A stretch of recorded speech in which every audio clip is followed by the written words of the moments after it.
अस्सलाम वालेकुम व्यूवर्स। अल्लाह ताला की किताब कुरान मजीद से लड़कियों के बाबरकत और अनोखे नाम, स्पेलिंग, मायनी और आयत नंबर के साथ। पहला नाम है अमल। अमल नाम के मायनी है उम्मीद और ये सूरह अल कहफ की आयत नंबर 46 से लिया गया है। नेक्स्ट नेम है मुसफ़ा। इसके मायनी है साफ़, शफ़ाफ और ये सूरह मोहम्मद की आयत नंबर 15 में है। नाम है इलाफ़। इलाफ़ के मायनी है मोहब्बत और ये सूरह अल कुरैश की आयत 1 में है। नेक्स्ट नेम है नाइमा। इसके मायनी है तरोताज़ा और खुश और ये सूरह अल गाशिया की आयत नंबर 8 से लिया गया है। नेक्स्ट नेम है मुस्फिरा। इसके मायनी है रोशन, चमकती हुई और ये सूरह अबस की आयत 38 में है।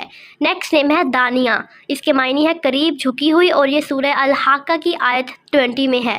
नेक्स्ट नेम है जंजबील। इसके मायनी है कि एक चश्मे का नाम है और ये सूरह अल दहर की आयत 17 में है। नाम है फिरदौस। मायनी है जन्नत और ये सूरह अल मोमिनीन की आयत 11 में है।